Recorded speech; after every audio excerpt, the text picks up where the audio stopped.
still thanking you. Sri Nishikant bhai. Very good. For taking 3 of my points. Thank you.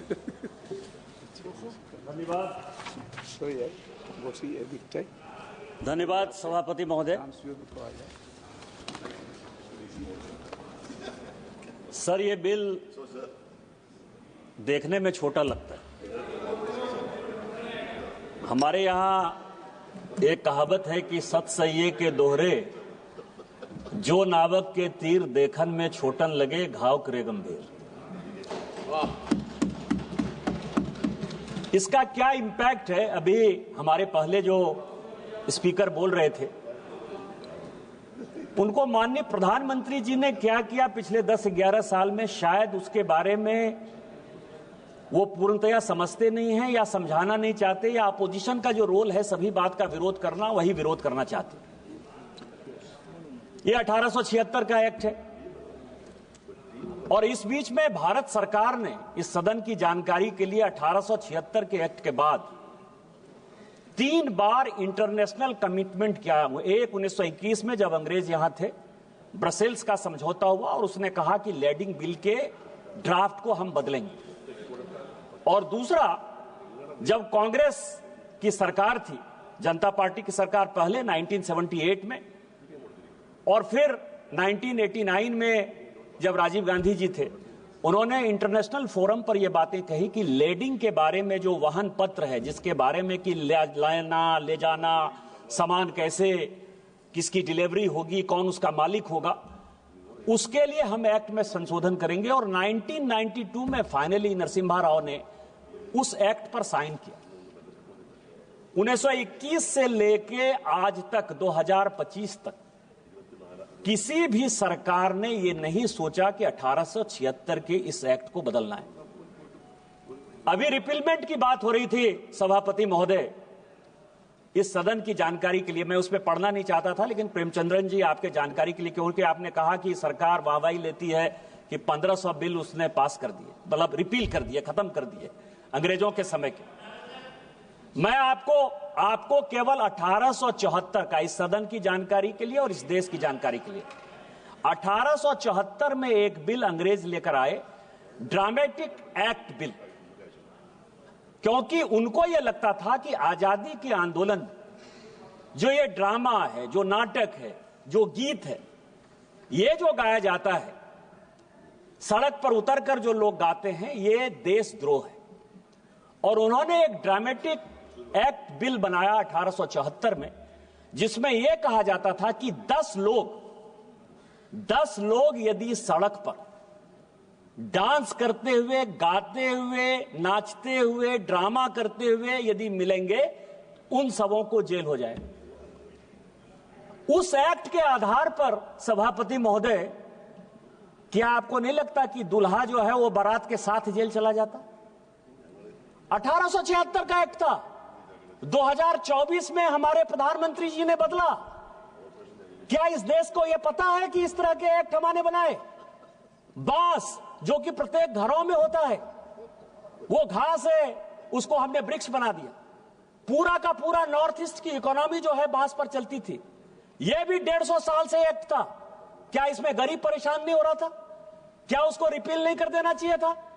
ये 2 act मुझे लगता है कि सदन के लिए और ये देश के जानकारी के लिए है कि 1500 एक्ट जो हमने बदले हैं, उसमें से किस किस तरह के घटिया कानून अंग्रेजों के द्वारा बनाए हुए थे और उसको बदलने की आवश्यकता पड़ी। वैसा ही 1876 का एक्ट है। अब आप समझिए कि पूरा, अभी बिजनेस एडवाइजरी कमेटी की मीटिंग थी, आज ही चर्चा चल रही थी कि हम टैरिफ पर बात करना चाहते हैं। यहां कांग्रेस के युवराज आकर बात करेंगे कि उस पोर्ट पर जो है पकड़ा गया, ड्रग्स पकड़ा गया, वो पोर्ट ऐसे हो गया, वो पोर्ट ऐसे हो गया। कभी आपने सोचा कि 26/11 कैसे हो गया? बॉम्बे में इतनी बड़ी दुर्घटना हो गई, कभी उसके बारे में आपने सोचा कि आपके पास क्या अधिकार, ये लैंडिंग बिल है क्या आखिर?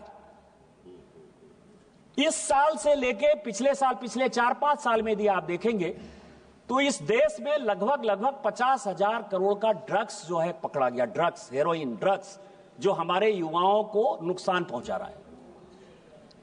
यदि आप बायलैटरल की बात करेंगे तो हम कहते हैं कि टेलीकॉम मैन्युफैक्चरिंग हमारा बढ़ रहा है और चाइना जो है, चाइना से गुड्स नहीं आना चाहिए। आप कहते हैं सिंगल प्लास्टिक यूज जो है हमको बंद कर देना चाहिए। आप ये कह रहे हैं कि मिनिमम इंपोर्ट प्राइस हमने लगा दिया। स्टील सेक्टर में जो डंपिंग यार्ड हमने यहां बना दिया है वो यहां नहीं आना चाहिए। एग्री?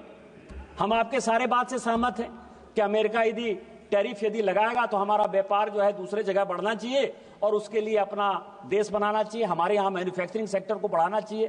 कांग्रेस के जो लीडर ऑफ द अपोजिशन है राहुल गांधी साहब, उन्होंने बहुत कहा कि आपको मैन्युफैक्चरिंग के बारे में कुछ नहीं पता है।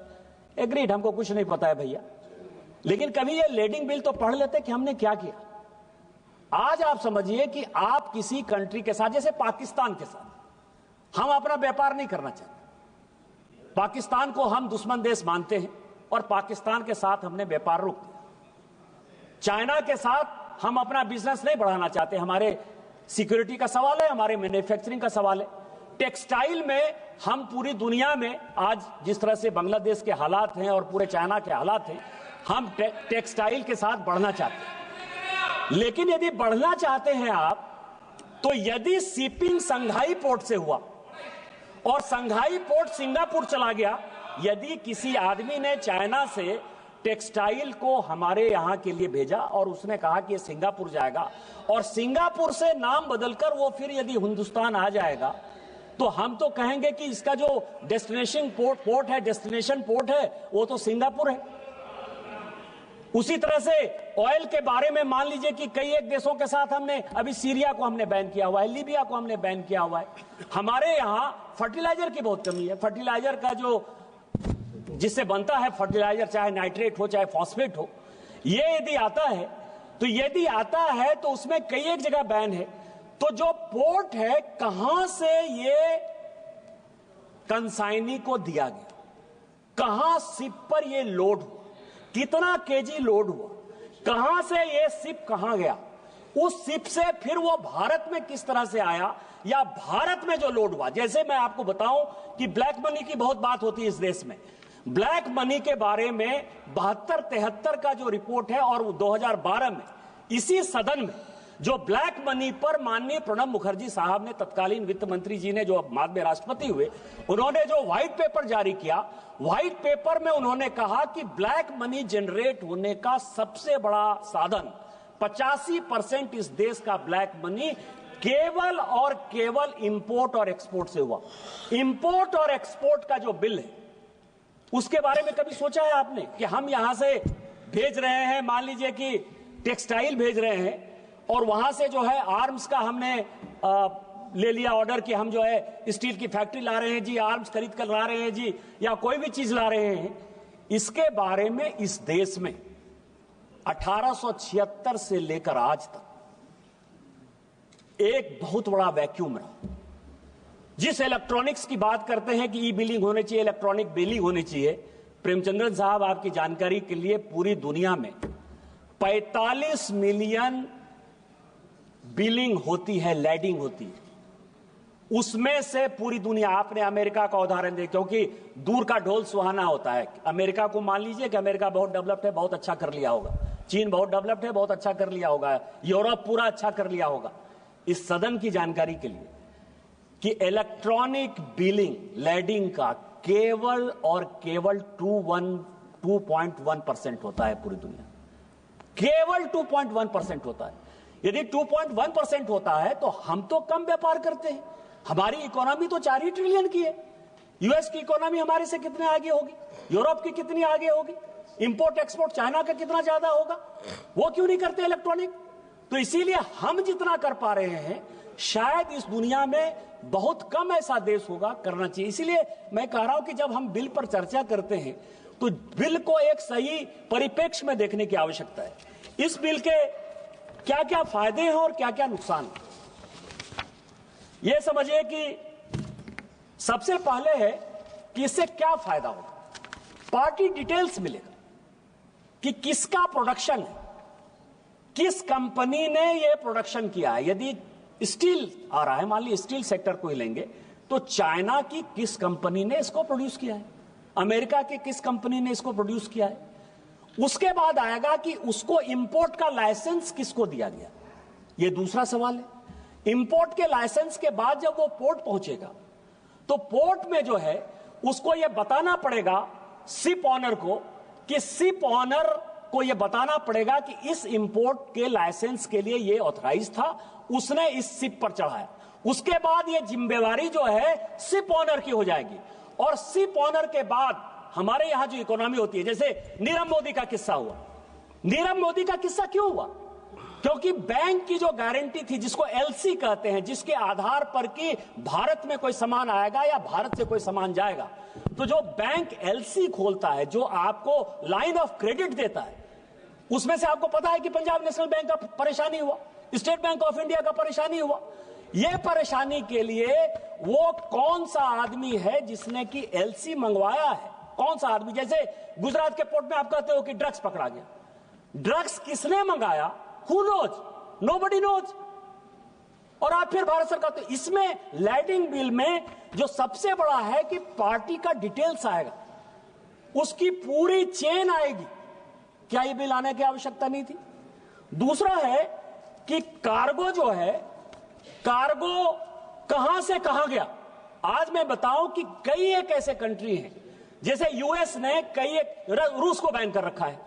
आपको पता है कि रूस से यदि कई एक सामान यदि जाता है, अमेरिका जाता है, वो कैसे जाता है? तो जो उसकी फ्रेंडली कंट्री है, मान लीजिए कि ब्रिटेन उसका फ्रेंडली कंट्री होगा, सिंगापुर उसका फ्रेंडली कंट्री होगा, तो रूस से वो सामान जो है शिप होकर चला गया सिंगापुर, चला गया वो यूके, और वहां से जो है वो वापस जो है यूएस के रास्ते में चला जाता है।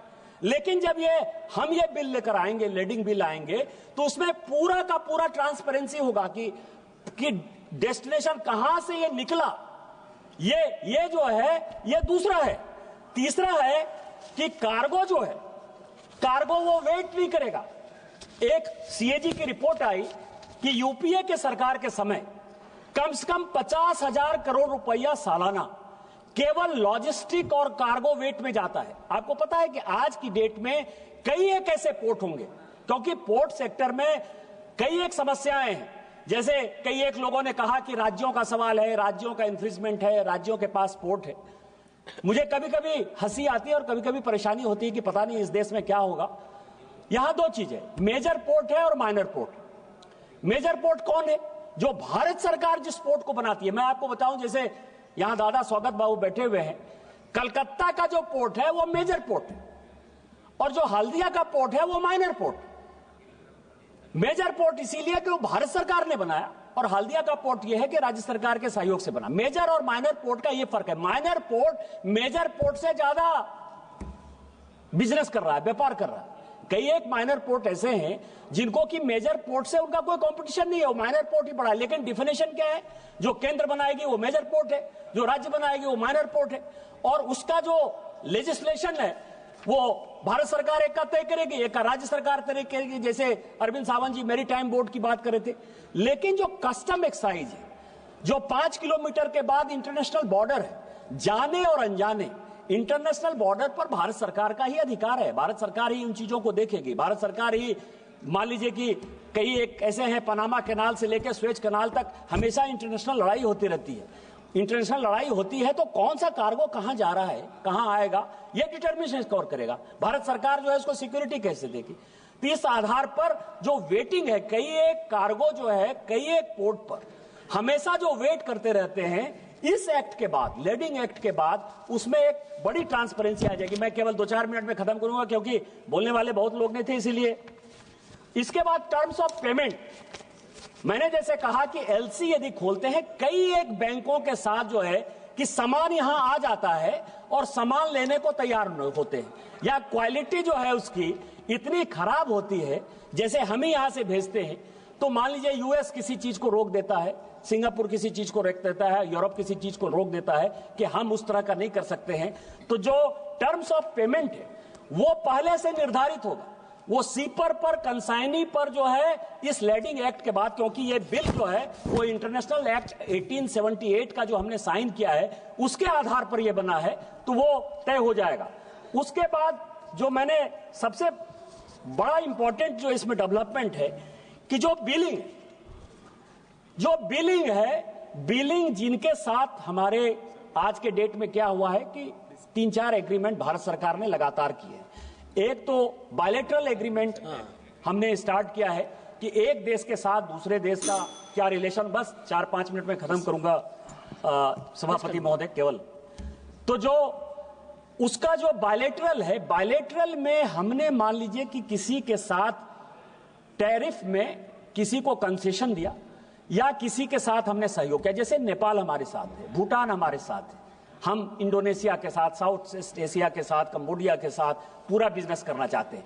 कई एक ऐसे कंट्री हैं, जैसे नेपाल एक ऐसा कंट्री है, भूटान एक ऐसा कंट्री है जिसके पास पोर्ट नहीं है। तो इनलैंड वाटरवेज के साथ जब उनके हम सामान को ले जाएंगे तो वो बिलिंग जो है वो महत्वपूर्ण होगा कि ये मेड इन नेपाल है, मेड इन भूटान है। और इस तरह से कई एक कंट्री में जो उनकी व्यवस्थाएं हैं, लोग उसको, जैसे बांग्लादेश के साथ टेक्सटाइल सेक्टर में आपको पता है कि 10% कंसेशन है, इसीलिए हम उसके साथ मुकाबला नहीं कर सकते। तो ये सारी चीजें तय हो जाएंगी। केवल अंत में सभापति महोदय, इस सदन में चोला बंद से लेके लैंग्वेज के ऊपर बहुत बातचीत हो रही है। ये देश संविधान से चलता है, आर्टिकल 343 से लेके 348 तक।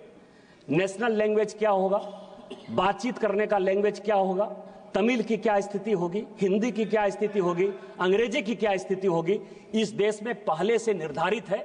इसीलिए मेरा आग्रह होगा कि डीएमके चुनाव हारने के डर से वोट बैंक की पॉलिटिक्स के आधार पर कभी भी लैंग्वेज की बात नहीं करे और सेंटिमेंट को खत्म नहीं करे, क्योंकि आर्टिकल 15 में किसी भी कास्ट पे, रिलीजन पर, रेस पर कोई चर्चा नहीं हो सकती। और संविधान को, यदि बाबा साहब अंबेडकर के संविधान को डीएमके खत्म करना चाहती है तो भारतीय जनता पार्टी में जब तक मोदी जी की सरकार है हम उसको खत्म नहीं करने देंगे, हम मुकाबला करेंगे। Try it. Coming elections, use that as the plank. Use that as the plank in 2026 elections. Try it and see if you can. Supriya Sule, please. Thank you, sir. I stand here in support of this bill.